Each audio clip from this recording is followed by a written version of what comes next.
Hello everyone and welcome to some more horrific news.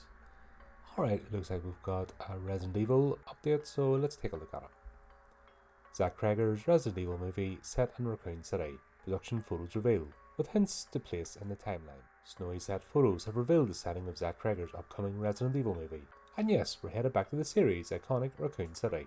Images posted on social media by ROE Network, below showing film underway in Prague, with areas of the city covered in artificial snow, and littered with Raccoon City props. Burnt out cars sit outside a street corner diner, and a snow-covered vehicle labelled as belonging to the Martin County Sheriff lays parked under a bridge. Most intriguingly, a city map can be seen pasted up at the bus shelter, depicting Raccoon City as a sprawling metropolis.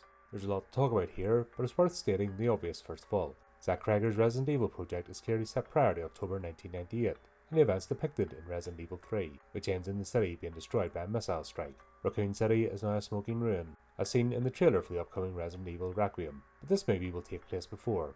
How long before though is the question. For context, the original Resident Evil game, and Resident Evil 0, is set in July 1998. The spin-off Resident Evil Outbreak set in September of that year. Resident Evil 2 is set in September 29th and 30th, 1998, while the ending of Resident Evil 3 is just a day later, on October the 1st. The wintry setting, seen in the set photos, and the fact that Raccoon City is not a smoking pile of rubble, suggests the story set in the spring of 1998 at the latest. Months prior to the franchise's heroes, Chris Redfield and Jill Valentine, turning up on the scene, and well before Leon S. Kennedy's fateful first day as a cop. However, this all fits what we know of Zach Cregger's plans for the upcoming Resident Evil movie reboot. They'll be set in the same world as Capcom's video games, while not retelling any of their stories. Chris, Jill, Leon, and their friends are not expected to appear, unlike in other past Resident Evil film attempts, although the events of the video games will not be contradicted. Fans have pointed to the photo's wintry setting and linked it to a prior plot leak.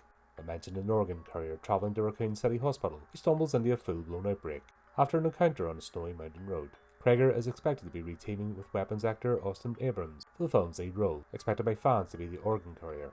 Cregger's movie is slated for release on September 18, 2026. Before that, we'll be back in the ruins of Raccoon City and Resident Evil Requiem, due to launch in February 27. And that is it. Alright, I enjoyed Weapons. I enjoyed Barbarian. So far, Zach Cregger with me has decent CV and pretty consistent with what he does. So I don't think he's going to dumb it down or pull back. He's not afraid to go into the horror aspect of it, so that's a good thing. And like I said, what I've seen of him, movies are pretty decent, and he has a bit of care and appreciates the art, so that's good. It's not going to be just a CGI fest, if that makes sense, because he hasn't done that with his other two movies. I suppose come back to Raccoon City, why not? It's good that they're not, they're basically branching off from the other movies, and the Alice timeline's on its own, and that's cool as well, so we're not going to get cameos and stuff, we're worrying about that, so he's going to focus on just telling a story within the universe. That's what we need more of.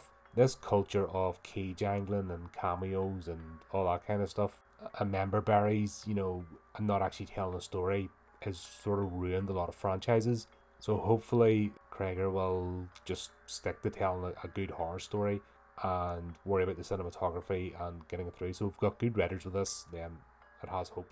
There's that picture, so obviously I'll put a link to the article and you can check them out for yourselves, and follow the link that goes over to X. But there you go. I'm looking forward to seeing how it turns out. What do you guys think? Let me know in the comments. And until next time, keep up to date with the channel, do the tech clicky things, and remember to keep it creepy, keep it horrific.